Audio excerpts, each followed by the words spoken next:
በስመ አብ ወወልድ ወመንፈስ ቅዱስ አሐዱ አምላክ ሰላም እግዚአብሔር ምስኩልኻትኩም ይኹን ንኹልኹም ተኸታተልቲ ናይ ሚድያ ከመይ ኣለኻትኩም አሜን ስለ ኩሉ ነገር እግዚአብሔር አምላኽና ዝኸረ ዝተመስገነን ይኹን ሕዚ ድማ ልምንታይ ኣብዚ መርሃ ግብርና ሓደ መርሃ ሓሳብ ሒዝና መፂና ኣለና ንሱ እውን እንታይ ኢሉን ሕዚ ዘለናዮ ዘመኑ ዘመነ ጽጌ ማህሌቱ ማህሌተ ጽጌ ወርሑ ወርሃ ጽጌ ጾሙ ደግሞ ጾመ ጽጌ ተባሂሉ ይዝፍለጥ ስለዚ ኣብዚ ዘመነ ጽጌ እንሓሶ ሓደ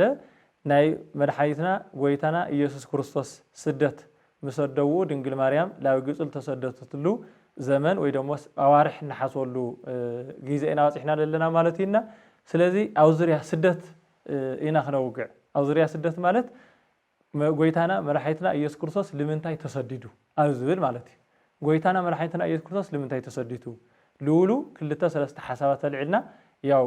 ሓደ ጭውጥ ለሆነ ሐሳብ ለኸንሕዚና እግዚአብሔር አምላክ ምስኩላትና ይኹን እግዚአብሔር ጎይታ ክርስቶስ ለምንታይ ተሰዲቱ ልብል ቀዲምና ሓደ ሐሳብና ሐሶታ እዩ ጎይታ ክርስቶስ ፍጹም አምላክ ፍጹም ሰው ሙኻን ሒዝና ኢና ለውዚ ቃል እዚ ኽናእቲ ጎይታ መድኃኒ ዓለም ክርስቶስ ኩወለድየ ኢሉ ክናገር ከሎ ብነቢያት ተናገሩ እዩ ኩወለድየ ኢሉ ክናገር ከሎ ቅድመ መውላዱ አበይ ከም ዝውለድ ካመን ከም ዝውለድ ለምንታይ ከም ዝውለድ ተወሊዱታይ ከም ዝሰርሕ ጎይታ ነጊርና ስለዚ እቀዲሙ ልዶቱን ልውለደላ ወላዲቱን ልውለደሉ ቦታን ተወሊዱ ዝሰርሕ ስራሕን ዝተናገረ አካል የለ ከምዚ ኢሉ ዝተናገረ ጎይታና መድኃኒትና ኢየሱስ ክርስቶስ ጥራሕና ጥራሕ እዩ ስለዚ እንታይ ኢለረደአና አምላክነቱ ኢለረደአና ታይ ስለለኾነ እንድሕሪልና ምእንታና ሰብ ምዃኑ ኢለረድእ ማለት እዩ ልተወለደሉ ምእንታና እዩ ሓደ ካልኣይ ነገር ክንሕዘል ግበአና ጎይታ ክርስቶስ ካብ ርደቱ ካብ ጽንሰቱ ካብ ልደቱ ጀሚሩ እስካ ዕርገቱ እስካ ዕዳግ ምጽአት ሁሉ ጎይታ ለሰርሖ ስራሕ ምእንታና ተሰቅለ በእንቲአነ ሃመ በእንቲአነ ሞተ በእንቲአነ ተጠምቀ በእንቲአነ ተወልደ በእንቲአነ ናልና ኢና ንኸድ ኩሉ ለሰርሖ ስራሕ ምእንታና እዩ ስለዚ ጎይታ ክርስቶስ ላብ ግብጽ ልተሰደተሉ ምኽንያት ማለት እዩ ጎይታ ተሰዲቱ ክንብል ከለና ማቴዎስ ምዕራፍ 2 بعوي بلبلص خم نرخول كل تاريخ ጎይታ ተሰዲቱ ክንብል ከለናስ ለምንታይ ተሰዲቱ ስደት ሰለስተ አርባዕተ ዓይነት ስደት አሉ አና ከም ለሐስኩዎምና ከም ለሐሰውኩዎ ማለት እዩ አርባዕተ ዓይነት ስደታት አሉ ሓደ ናይ ረሃብ ስደት ሰብ ለስደት ብረሃብ ምኽንያት ይስደት እዩ ብጥምየት ምኽንያት ስደት እዩ ልብላዕ ሲኑ ለስተሲኑ ይስደት እዩ እዚ ከዓ ከምዚ ያዕቆብ መስደቁ ላብ ግብጽ ተሰደተሉ ስደት ማለት እዩ ኣብ ዘፍጥረት ምዕራፍ 46 ቁጥር 17 ንረኾ ታሪክ ከምኡ ኢሉ ለና ያዕቆብ መስደቁሲ ላብ ግብጽ ተሰደተ ታይ ስለለኾነ እንድሕሪልና ረሃብ ኮይኑ ኣብ ከናን ዓብይ ረሃብ ኮይኑ ዓብይ ጥምየት ኮይኑ ካብ ግብጽ ናምጹ ናሸመቱ ምምጻእ ጀሚር ናሸመቱ ምምጻእ ጀሚሮም ነይሮም ደቁሉ ያዕቆብ ነገር ግን ናሸመትካ ብምምጻእ ክዋጽዎ ይኽአሉ ስለለ ይኽአሉ ላፍቲ ምግቢ ላፍቲ ልብላዕ ዝተለለዎ ግብጽ ከዱ ይብል ስለዚ ሰብ ብረሃብ ምኽንያት ይስደት እዩ ካልኣይ ናይ ጦርነት ስደት ሰብ ብጦርነት ምኽንያት ይስደት እዩ ኣብ ሓንቲ ዓዲ ጦርነት እንድሕር ሃልዋ ያው ብዙ ጦርነት ምኽንያት ካብ ዓዲ ለቂቑ ዓዲ ናው ዘይኾነ ከባቢ ይኸድ ብፍርሒ ከይመውት ኢሉ ማለትና ብጦርነት ምኽንያት ልመፀካ ስደት እዩ እዚ ከዓ ካልኣይ ነገስ ምዕራፍ 26 ካብ ቁጥር 1 እስከ 26 ቁጥር ለሎ ማለት እዩ እንሪኦ ታሪክ ኣሎ እስራኤላውያን ብጦርነት ምኽንያት ዓዶም ለቂቆም ከም ዝኸዱ ዝናገር ታሪክ ማለት እዩ ሳልሳይ ብፖለቲካ ምኽንያት ፖለቲካ ማለት እዩ ጥብየት የለይ ጽጋው እዩ ጦርነት የለይ ሰላም እዩ ነገር ግን ና ፖለቲካ ፈላላይ ና ሰብ ስልጣን ፈላላይ እዚ ከዓ ከም ፈርዖን ለሙሴ ለርአዮ ወይ ደሞ ሙሴ ካብ ፈርዖንን ካብ ግብጽ ለተሰደተ ስደት ማለት እዩ ማለት እዩ ሙሴ ለጎረ ታሪክ ሙሴ ለጎረ ሐሳብ ርኡ ፈርዖን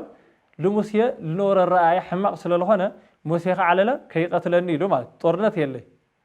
ጥምየት የለይ ነገር ግን ፈርዖን ለሙሴ ስለጸሎ ሙዓቅ ቀትሎ ስለላለሾ ታይ ገይሩ ሙሴ ካብ ግብጽ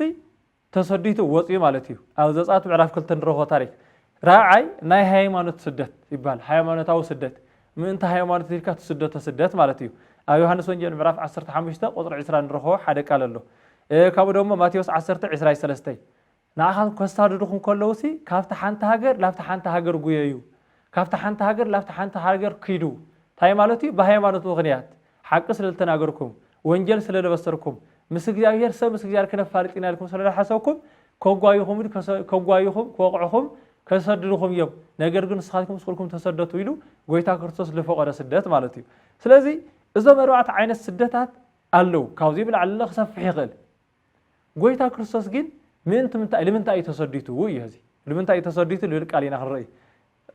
برها مغنيات كينول قويتا كرتوس هستهيوتي بطرنات مغنيات كينول نا طرنات مغنيات يغوني نيرو بوليتيكا مغنيات كيغون نا بوليتيكا مغنيات يغوني نيرو بهايمانات مغنيات كينول دلاله قويتا كرتوس فتشع ساعات هصانيو እንደገና ለለ በሃይማኖት ምክንያት قويتا كرتوس በኋላ ሃይማኖት ልእመንዩ ስለዚህ ካብዞም አርባዕተ ምክንያታት ለሆኑ ና قويታ ስደት ፍሪ ለለ ስደት እዩ قويታ ለምንታይ ተሰዲቱ እንድሕሪልና ሓደ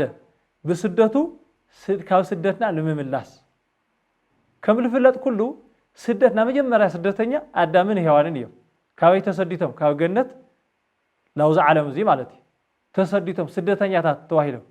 በአዳሚ ሔዋን ይለለ ኩላህና ስደተኛታት ተዋሂልና ኢና ንዑውሪው ኣብ ባህርያቆስ ኣብ ቅዳሲኡ ከምዚ ይብል አንቲ ውእቱ ተስፋሁ ለአዳም አመ ይሰደድ እምገነት አዳም ካብ ገነት ክስደት ከሎሲ ተስፉ ንስኽ ነርኪ ይብል አዳም ካብ ክስደት ከሎ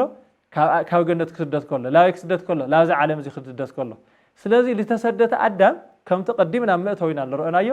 قويتا كاب صنصة جبير لجو لصرحهم صراحات كلهم مئنتنا أيو ديال حكي تخكل مئنتنا تصديتو مالت أي سدتنا بسدته لخم اللي سلنا قويتا كريستوس موتنا بموت يملسلنا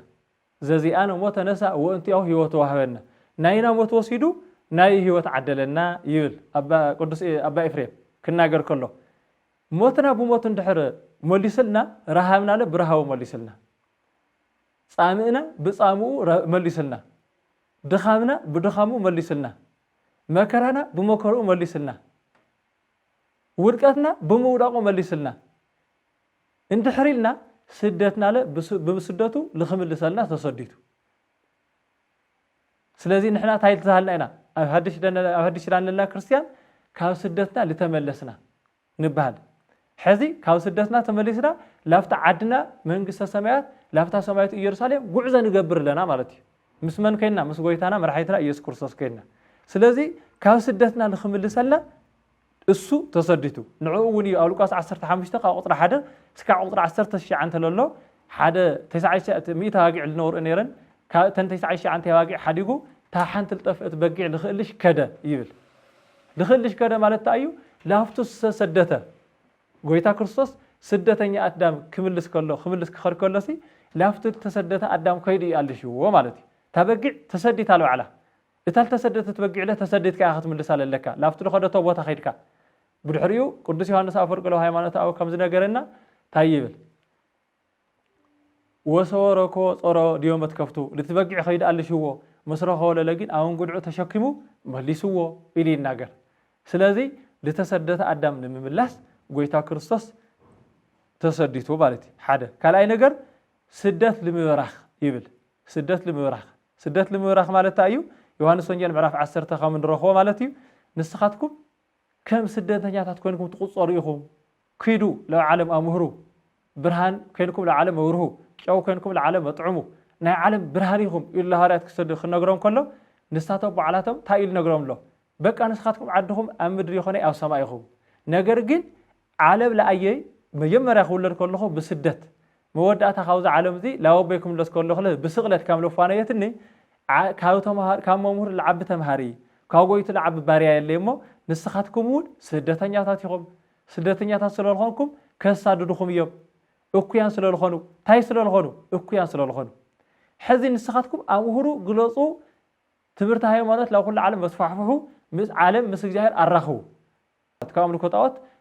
ላብ ሃይማኖት ካብ ሰይጣን ላብ እግዚአብሔር ምለሱ ከሎም ከሎ ጎይታ ንሳቶም ግን እንታይ ገይሮም ከይዶም ከምሁሩ ከለዉ እቶም እኩያን ዝኾኑ ሰባት ግን ክወቕዑኹም እዮም ክገርፉኹም እዮም ከሳድድኹም እዮም ተባሂሉ ተነጊሩ እዩ ማለት እዩ ዮሐንስ ምዕራፍ 10 እውን ሉኢና ከምኡ እዩ ዮሐንስ ምዕራፍ 10 ቁጥሪ 4 እውን ከምኡ ስደት ንምብራኽ ክንብል ከለና ጎይታ ክርስቶስ ከምዚ ኢሉ ነጊርና እቲ ሓላዊ ዋጊዕ ቅድሚ እየን ይኸድ እቲ ነዋጊዕ ደሞ ድድሕሪ እዩ ይስዕባ ደተባሂሉ ስለዚ ጎይታ ክርስቶስ ቅድሚት ከይዱ እንታይ ማለት እዩ ቀዲሙ ንሱ ተሰዲቱ ነቶም ስደተኛታት ተስፍኦም ኮይኑ ንዕኡ እውን እዩ ኢየሱስ ስዱድ ተስፋهم ለስዱዳን ኢየሱስ ገፉ ምስካየ ገፉአን ታይ ማለት እዩ ኢየሱስ ተሰዲቱ ናይ ስደተኛታት ታይ ማለት እዩ ተስፋኦም ማለት እዩ ተስፋኦም ስለዚ ታይና ክንብል ደልና እግዚአብሔር ቤተሰብ ምእንቲ ጽድቂ ኢሎም ዝስደዱ ብፁዓን እዮም ዝብል ቃል ነገርና ኣብ ማቴዎስ ምዕራፍ 5 ምእንቲ ጽድቂ ኢሎም ዝስደዱ ስለ ሓቂ ኢሎም ዝስደዱ ስለ ሃይማኖት ኢሎም ዝስደዱ ስለ ሃይማኖት ኢሎም ልሞቱ ስደት ጥራሕ ይኾነ ልሞቱ ማለት እዩ ብፁዓን ለሞቱ በእንተ እግዚአብሔር ራእይ ዮሐንስ ምዕራፍ 14 ስለ ጽድቂ ስለ ሓቂ ስለ እግዚአብሔር ስለ ሃይማኖት ኢሎም ልሞቱ ሲ ብፁዓን እዮም ብፁዓን ይለብል ስለ እግዚአብሔር ኢልከመማት ስለ ሓቂ ኢልከመማት ስለዚ ኢየሱስ ክርስቶስ ናይ ስደተኛታት ተስፋ እዩ ስለዚ ናይ እግዚአብሔር ቤተሰብ ኣብ ተፈላለየ ክፍለ ዓለማት ኮይንኩም ትከታተሉን እዚ ሓሳብ እዚ ትሰምዑ ዘለኹም እግዚአብሔር ተስፋና ጎይታ ክርስቶስ እዩ ተስፋና እግዚአብሔር እዩ ተስፋና እግዚአብሔር ስለለኾነ ደኾነ ተስፋና ኢየሱስ ክርስቶስ ስለለኾነ ደኾነ ገንዘብ ንምርካብ ኑሮ ንምምሕያሽ ብልተፈላለየ ምኽንያት ካብ ዓዶም ወፂኦም ዘለዉ ስደተኛታት ኣብ ዝኸድዋ ቦታ ብሕብረት ይኹን ብልተፈላለየ ብግሎም ታይገሩ ጎይታ ስም ክርስቶስ ይጽውዑ ስም እግዚአብሔር ይጽውዑ እግዚአብሔር አምላክ መሐረና ሓሳብ ልቦናና ሳኻዕልና በሰላም ዓደም አምለሰና እግዚአብሔር አምላክ ልደለና ላውዝ ዓድዚ ልመጻናሉ ምኽንያት ገንዘብ ደሊና ሃፍት ደሊና ኑሮና ክንመሐሽ ደሊና ህይወትና ብጽቡቅ ክንነብር ደሊና ኢና እሞ እግዚአብሔር አምላክ ሓሳብ ልቦናና ፈጽመልና ናወሉ ኢዶም ዘርጊሖም ኣፎም ቃሪሮም ልጽልዩ ጸሎተኛታት ኣብ ስደት ከይኖም ልጽልዩ ጸሎተኛታት ብዙሓት እዮም ታይ ስለልኾነ ተስፋና እትል ተሰደደ ክርስቶስ እትል ተሰደደ ኢየሱስ ተስፋና ኢሎም ስለልኣምኑ ማለት ኢና ኢየሱስ ክርስቶስ ንስደተኛታት ተስፋ እዩ ኢየሱስ ክርስቶስ ናይ ስደተኛታት ወሕሲ እዩ ኢየሱስ ክርስቶስ ኣብዚ ዓለም እዚ ንዘለና ሰባት ብሓጢያት ምኽንያት ክኾን ይኽእል እዩ ብገንዘብ ምኽንያት ክኾን ይኽእል እዩ ብጦርነት ምኽንያት ክኾን ይኽእል እዩ ብፖለቲካ ምኽንያት ክኾን ይኽእል እዩ ሃፍቲ ደሊና ክኾን ይኽእል እዩ ብልተፈላለየ ምኽንያት ካብ ልደለናዮ ቦታ ካብ ልደለናዮ ሰብ ካብ ካብቶም ንፈትዎም ቤተሰብናን ሕብረተሰብናን ተፈለና ሰባት ብዙሓት ክንኮን ንኽእል ኢና ነገር ግን ኣብ ለለና ንሃሊ ኣብ ኬንዳ ድዩ ኣብ ተፈላለየ ሃይማኖት ውለ ይብሉ ነገር ሃይማኖት ውለ ይንገረሉ ናይ እግዚአብሔር ስም ውለ ይጽውዕሉ ቦታ ከባቢ ኮይና ዲ ብልተፈላለየ ብናስጋ ይኹን ብና መንፈስ ጸገም ለለና ሰባት ከምዚ ኢልና ንጸዋዕ እዩ ጎይታ ክርስቶስ ምንታና ኢኻ ተሰዲድካ እሞ ሕዝውን ስደትና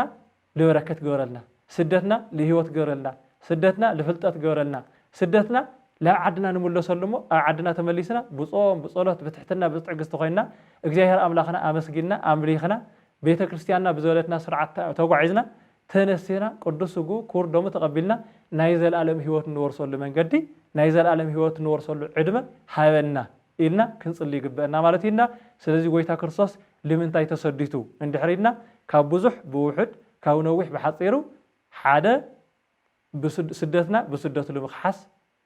ካልኣይ ነገር ለለ ንስደተኛታት ወይ ደግሞ ንዝስደቱ ሰባት ስደት ለምብራኽ ታይ ማለት እዩ ጎይታ ክርስቶስ ተሰደቱ ክለና خلسي ለበረከት ምን ተኾነና ስለ ጽድቅ ኢሎም ስደዱ ብጻን እዮም ልብል ቃል መሰረት መንጋር እዩ ስለዚህ ጎይታ ተሰደተ ለዚ ምክንያት እሞ ለምንታይ ኣብ ልል መርሃ ግብሪ እዚ ይመስል ጅማረና ያው ወገንና ኸንኩም ሼር ሰብስክራይብ በመጋር አባራታቱና ኣብ ወገንና ሂ ሚዲያ ኮይንኩም ያው ሓገስኩም ወይ ደግሞ ምክትታልኩም بالتفعل ملكوع مبرت تتعاقم أي فلينا نالنا أو زي أخلنا سهل الجار ولولاية نقول ونذكركم آمين